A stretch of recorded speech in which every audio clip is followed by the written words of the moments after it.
Alam ko naman, ang iba ay expert na sa pagluluto nito at paulit-ulit na natin itong niluluto.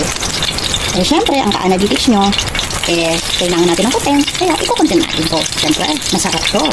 Pag si ka-analytics ang nagluto, lagyan lang natin ng konting mantika at ayaw ko sa tinola ang masyadong maraming mantika. Isa lang. Isa lang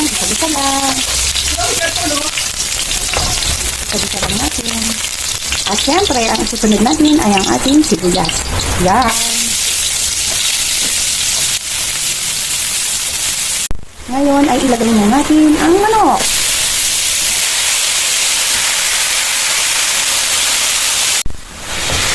Yan ang ating tinolang manok. Yan.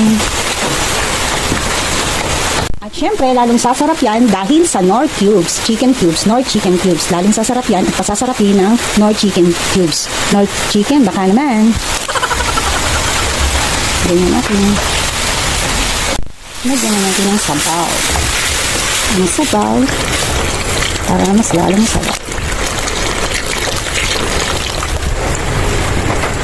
Ngayon, ay ilagay na natin ang papaya. Yan, sariwa din yung papaya na yan. Galing lang yan sa puno. Palambutin lang natin ang papaya.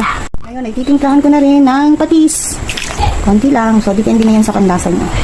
Siyempre, titikman nyo pa naman yan. Hayaan natin lumambot ang papaya. Ngayon, ay lalagyan ko ng half teaspoon lang po ng turmeric powder. So, yan ang magpapasarap dyan. At lalong wala kayong malalasahang anumang lansa. Lalo't bagong patay ang manok. At saka magandang benefits niyan sa katawan natin. So, yan.